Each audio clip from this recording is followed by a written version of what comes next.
Bienvenue, vous écoutez Azimut. Ici, on parle orientation avec les parents qui s'intéressent à l'orientation scolaire de leurs ados. Azimut s'appuie sur des dizaines de spécialistes de l'orientation pour vous informer et vous conseiller. Vous pouvez retrouver l'ensemble des contenus classés par rubrique et par situation sur notre site azimut-orientation.com. Et surtout, n'oubliez pas de vous abonner à notre newsletter. Bonne écoute. Bonjour à tous, ici Perrine Corvézier et je vous retrouve pour un nouvel épisode de l'hebdo de l'orientation. L'hebdo, c'est vrai que normalement c'est toutes les semaines, là je crois qu'il y a eu quelques loupés.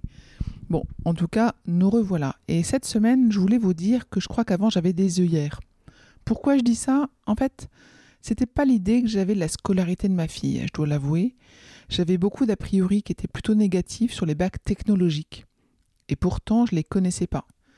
La pression sociale et même familiale n'aidait pas à analyser le sujet avec ouverture et sérénité. Alors depuis mon époque où on parlait des bacs E, F, G, etc., il y a eu de nombreuses évolutions sur tous ces bacs. Aujourd'hui, j'en suis convaincue, les 8 bacs technologiques correspondent à certains profils d'élèves. Lorsque l'orientation en bac technologique est bien étudiée et que l'adéquation est réelle, c'est un véritable tremplin pour les lycéens. Ils comprennent et ils apprennent mieux et surtout ils renforcent leur confiance en eux. Je l'ai vécu avec Charlotte, ma fille aînée, qui a choisi le bac STMG. Elle était en queue de classe au collège, elle est arrivée en tête de classe en fin de terminale. Un vrai coup de pouce pour son moral et ses dossiers d'orientation. Je peux vous dire qu'en tant que mère, ça n'a pas de prix. Alors sur notre site qui s'appelle azimut-orientation.com, vous allez trouver une rubrique sur le lycée avec plein d'informations sur les bacs technologiques. Je souhaitais également vous parler des études et des études courtes. Tout le monde n'est pas fait pour faire de longues études. Parfois, financièrement, il est nécessaire d'accéder rapidement au marché du travail. Parfois, le lycéen est essoufflé par son parcours scolaire et n'envisage pas de s'orienter vers un cycle linéaire et long. Parfois, il est préférable de choisir un programme court pour approfondir son projet d'orientation.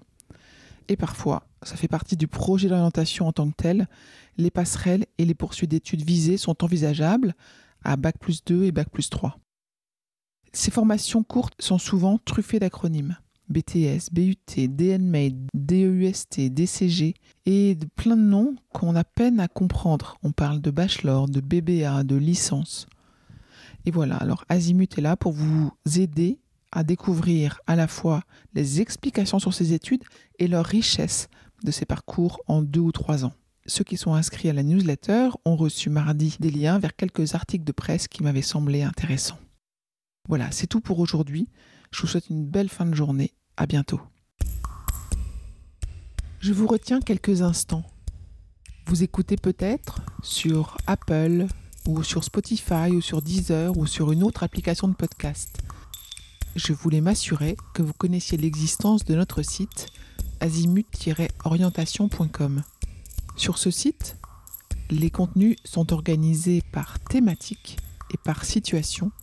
Ceux qui connaissent adorent et utilisent notre moteur de recherche, ce qui leur permet d'aller chercher directement le bon contenu qui correspond à leur problématique. Je vous encourage à vous y connecter et n'oubliez pas de vous inscrire à notre newsletter.